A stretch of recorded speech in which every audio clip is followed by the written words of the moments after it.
자동차 시장 이슈를 시작을 하겠습니다. 새해 복 많이 받으세요. 항상 행복하시기 바라겠습니다, 모두들.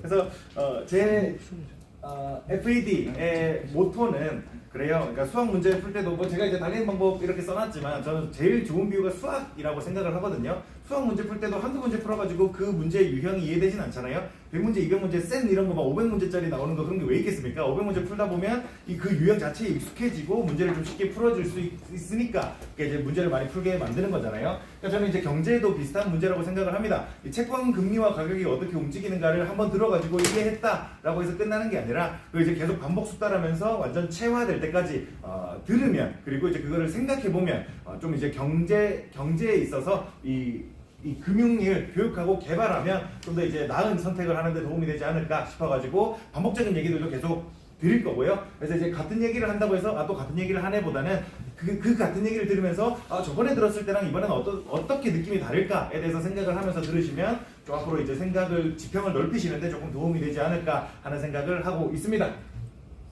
그래서 제가 이번 주에 말씀드릴 내용은요, 일단 이전 2주 동안의 지표 해석 먼저 드릴 거고요. 또 이제 태형건설 사태에 대해서 이제 다들 그 태형건설이 이제 워크아웃 신청을 했다는 거는 알고 계실 겁니다. 근데 이제 태형건설이 워크아웃을 하고 나서 이제 그 이후에 파급 효과가 뭐가 있을지, 이제 태형건설 사태 자체에 대해서는 아마 많이들 들으실 거니까 그 이후에 파급 효과에 대해서 좀 중점적으로 말씀을 좀 드려보겠습니다. 그리고 이제 이번에 일본에 1월 1일 새해가 되자마자 이제 그 일본에서 규모 7.6의 좀 고강도 지진이 발생을 했습니다. 그래서 그 지진 관련해서 이 지진이 왜 일어나는지에 대해서 좀 말씀을 드리도록 하겠습니다. 그리고 이제 세 번째, 쇼펜하우어, 그러니까 마흔에 있는 쇼펜하우어라는 책이 있어요. 철학책인데, 그러니까 이제 그 쇼펜하우어의 철학에 대한 해설서입니다. 그 해설서가 7주 넘게 그 베스트셀러를 하고 있는데 그 말인즉슨 진짜 많은 사람이 읽었다는 뜻이거든요. 그런데 이제 우리가 이제 사람들과 대화를 많이 하잖아요. 대화를 하는 과정에서 이 사람들이 많이 읽었다는 거는 그 사람들과 이 쇼펜하우어에 대해서 대화할 때 내가 쇼펜하우어를 알고 있으면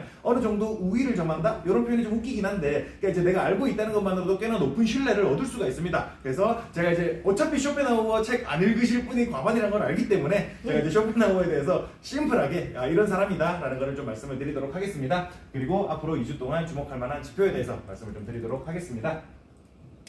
지난주 지표에 대해서 먼저 말씀을 드리자면요, 일단 미국의 2년물 채권 입찰이 있었습니다. 그래서 원래 이제 4.887이었던 게 그래도 4.314%까지는 내려온 상황입니다. 그래서 이제 미국 채권 발행이 요즘 왜 중요한 이슈냐면 채권에 대한 수요, 그러니까 연준이 양적 긴축을 통해서 자신들의 대차 대조표를 축소함으로써, 그러니까 이제 돈을 찍어내는 주체인 연준이 미국이 발행한 채권을 사주지 않고 있다는 거죠. 그러니까 사주지 않음으로써 자기들의 자산을 축소하는 거예요. 그러니까 자산이 축소됨에 따라서 미국채에 대한 수요가 감소를 하고 있는 중에 외국에서도, 그러니까 이제 해외 투자자들조차도 특히나 이제 중국과 일본이 미국채의 가장 큰 해외 투자자인데 그들이 이제 미국채를 좀 안 사고 있는 분위기가 되고 있었습니다. 그러다 보니까 이제 미국채가 발행을 하는 데 있어서 국채를 팔려고는 하는데 살 사람이 없으면, 그러니까 나는 돈을 빌리고 싶은데 빌려주려는 사람이 없으면 나는 이제 금리를 더 높게 불러야 될 수밖에 없는 거죠. 그래서 그런 이슈가 최근에 있어 왔고, 그게 또 이제 미국채 금리를 올리는 일들을 많이 하고 있었기 때문에, 그래서 이제 최근에 이제 미국채 발행 시장이 꽤나 좀 중요하게 봐야 되는 이슈가 됐었습니다.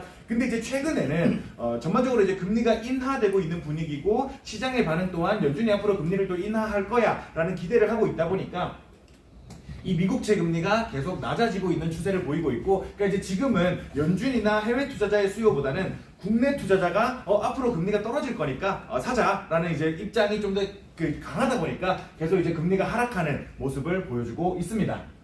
그리고 이제 한국의 산업생산 발표가 있었고요. 예상치보다 좀 높게 나왔습니다. 이제 반도체 수출이 늘어났기 때문에 이게 가장 영향이 크고요. 그래서 이제 반도체가 살아나나 이런 얘기들이 나오고 있는데, 근데 이제 그러는 한편 작년 4분기 매출, 그러니까 작년 기준으로 08년 이후 처음으로 TSMC, 그러니까 이제 반도체 파운드리에서 가장 큰 영향력을 차지하고 있는 TSMC라는 회사가 08년 이후 처음으로 역성장을 했습니다. 매출이. 그래서 그 부분은 조금 한번 또 캐치를 하고 있어야 되는 부분일 것 같습니다. 어쨌든 간에 지금은 또 한국의 산업생산이 성장을 하고 있다. 마찬가지로 중국의 산업생산 또한 성장을 하고 있다라고 말씀을 좀 드릴 수가 있겠고요. 그리고 이제 미국의 신규 실업수당 청구 건수 발표가 있었습니다. 예상치보다 조금 높게 나왔고요. 그리고 이제 미국의 또 원유 재고 발표가 있었는데, 이 지금 전 세계에서 원유 생산량에서 미국이 차지하는 비중이 15%나 됩니다. 전 세계 원유 생산량 중에서. 근데 이제 2위가 사우디 러시아거든요. 2, 3위가 사우디 러시아인데 그들이 차지하는 비중이 10에서 11% 정도밖에 안 됩니다. 그 원래 미국이 차지하는 비중도 한 4, 5년 전만 해도 5, 6년 전만 해도 미국이 차지하는 비중이 한 12%요 정도였습니다. 근데 지금 미국은 생산량을 진짜 엄청나게 많이 늘리고 있고 진짜 이제 거의 사우디 2위보다 한 1.34배 정도 높은 생산량을 기록하고 있을 정도로 엄청나게 많은 생산을 하고 있는데 제가 이 말씀을 왜 드리냐면 그 유가를 결정하는 데 있어서 공급 사이드에서 가장 영향력을 크게 끼치는 주체가 결국 미국이다라는 말씀을 드리기 위해서 이 말씀을 드리는 거고요. 그래서 또 미국이다라는 말씀을 또 왜 드리냐면 요 미국의 원유 재고 요량이 이 유가와 굉장히 높은 상관관계를 가지고 있습니다. 그러니까 공급 사이드에서 봤을 때요. 그래서 이제 원유 재고가 감소한다는 말은 미국이 원유를 많이 풀었다는 말이고 미국이 많이 원유를 풀게 되면 유가는 하방 압력을 받게 되겠죠. 그래서 미국의 원유 재고가 감소하면 유가가 하방 압력을 받고 있는 경향성이 지금은 있습니다. 그러니까 경우에 따라 달라지겠지만요. 지금은 공급 사이드의 영향을 크게 받고 있다라고 볼 수가 있겠습니다. 그리고 이제 만약에 이제 미국의 원유 재고가 늘어난다. 그러면 이제 유가는 어느 정도 상방 압력을 받는 모습을 보여주고 있습니다. 그래서 지금은 또 흐름이 보이는 게 미국 원유 재고에 따라서 이 유가가 또 70불에서 75불 사이에서 또 왔다 갔다 하고 있는 것 같아요. 그래서 70불까지 또 떨어지면 미국의 원유 재고가 늘어납니다. 근데 75불, 74불까지 올라가면 미국의 원유 재고가 또 떨어집니다. 이때가 이제 또 미국 WTI 기준으로 74불까지 올라갔을 때였거든요. 그래서 이런 모습을 지금은 또 보여주고 있다라고 말씀을 드릴 수가 있겠습니다. 그리고 이제 한국의 소비자 물가지수 발표가 있었는데 예상치보다는 조금 낮게 나왔습니다. 그리고 이제 중국의 제조업 PMI 지수 발표가 있었는데 이 제조업 PMI는 제조업 심리죠. 그래서 중국에서 이제 제조업을 하는 이 부장급 이상의 인사들한테 설문지를 쫙 돌려가지고 앞으로 제조업 경기가 어떻게 될 것 같습니까? 를 물어봤을 때 좋을 것 같아요 라고 하면 50보다 위, 나쁠 것 같아요 라고 하면 50보다 아래인 거고 아무래도 이제 제조업을 하는 그 좀 어느 정도 책임이 있는 사람들이다 보니까 이게 그 앞으로 제조업 경기가 어떻게 될지에 대한 그러니까 선행지수로서 많이 활용이 됩니다. 그래서 제조업 심리가 안 좋아지고 나면 좀 시간이 지난 후에 실제로 제조업에 대한 지표들이 안 좋아지는 경향이 있다라고 말씀을 좀 드릴 수가 있겠습니다. 그리고 이제 지난주 지표에 대해서 말씀을 드리자면요. 한국의 무역수지 발표가 있었습니다. 60억을 예상했는데 40억 불 정도 흑자를 보게 됐고요. 그리고 이제 잡 오프닝 매달 첫째 주 미국에서는 매달 첫째 주 화요일에 원래 화요일이었던가? 화요일에 어쨌든 잡 오프닝이라고 해서 새로 구인을 그러니까 회사들이 구인을 얼마나 많이 하는가를 이제 공개를 하고 있거든요. 이게 이제 조지 잡 오프닝이라고 하는데 예상했던 거는 885만의 일자리를 구인할 거라고 생각했는데 예상보다는 조금 적은 879만의 구인이 있었습니다. 그래서 그 이전 수치인 885만 2천에 비해서도 조금 이제 적어지기는 했죠. 근데 어쨌든 간에 지금은 구직자보다 구인을 하는 회사들이 더 많은 상황이기는 합니다. 요것도 좀 재밌는 게 우리나라 같은 경우는 이 일자리 시장이 되게 경직돼 있거든요. 그래서 해고도 어렵고 해고가 어렵다 보니까 회사들이 고용도 잘 안 하려고 합니다. 그런 상황이 있다 보니까 이 실업률과 이 경제가 직결되지는 않아요. 우리나라의 경우는. 근데 이제 미국 같은 경우는 이 해고도 자유롭고 고용도 자유로운 완전 주급제 사회입니다. 그러니까 일에 대한 규제가 우리나라보다 훨씬 덜합니다. 그러다 보니까 이 일자리 지표가 경제와 완전 직결되어 있는 거죠. 그러다 보니까 이제 연준뿐만 아니라 미국의 정책 담당자들은 이 정책을 펼칠 때 이 일자리 관련된 지표를 진짜 훨씬 더 많이 중요하게 보기도 합니다. 그러니까 우리나라도 매우 중요하지만 우리나라보다 이게 경제와 더 많이 직결되어 있다라고 말씀을 드릴 수가 있겠고, 그래서 이제 이 잡 오프닝 같은 경우는 미국이 이제 구인을 덜 한다는 뜻은 앞으로 경기가 식어갈 가능성이 있다라는 뜻으로 해석을 할 수가 있고요. 근데 또 이제 한참 코로나 터졌을 때 이 서비스 관련 종사자들이 엄청나게 많이 해고가 됐었거든요. 그때 이제 일자리가 엄청 감소했다가 코로나 이제 회복기에 접어들면서 기업들이 사람을 좀 구하려고 하니까 한번 해고를 했는데 그 와중에 미국 정부가 이 지원금도 엄청 뿌렸던 거예요. 지원금도 엄청 뿌렸다 보니까 사람들이 일을 안 하려고 합니다. 사람들이 일을 안 하려고 하니까 미국에서는 엄청난 구인난이 일게 됐고요. 그래서 이 미국 기업들이 이제 그러니까 법의 규제를 떠나서 기업들이 개별적으로도 이게 사람 함부로 해고하면 진짜 고용이 쉽지 않구나 라는 생각들을 기업들도 하기 시작했습니다. 그러다 보니까 이제 미국 기업들이 자발적으로 좀 해고를 좀 덜 해야겠다라는 생각들을 하고 있다는 거는 좀 이제 여담으로 알고 계시면 좀 좋을 것 같아요. 지금 상황이 좀 그렇습니다.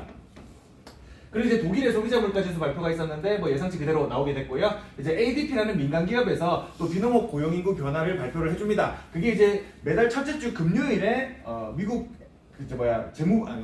노동부에서 미국 노동부에서 이 일자리 지표를 발표를 하는데 원래 그거 발표하기 이틀 전에 발표를 하거든요. 이틀 전에 발표를 하는데 지금 좀 늦게 발표를 했어요. 목요일에 발표를 했습니다. 어쨌든 간에 이 비동업 고용인구 변화를 발표를 했는데 예상치보다 꽤나 높은 164K가 나오게 됐습니다. 그래서 미국의 일자리 시장이 여전히 견조하구나 라는 생각을 하게 만들었는데 실제로 고용보고서가 발표된 것도 보니까 이 논판 페이롤 요것도 보니까 170K를 예상했는데 216K가 나온 거예요. 와, 생각보다 미국 노동시장은 엄청 견고하네 라고 생각을 충분히 할 만한 거고, 지금 재밌는 게 원래 일자리가 좋다는 거는 경기가 좋다는 뜻이 됩니다. 좋다는 뜻이 되는데 문제가 뭐냐, 지금 시장이 제일 집중해서 바라보고 있는 거는 연준의 금리 방향성이라는 거예요.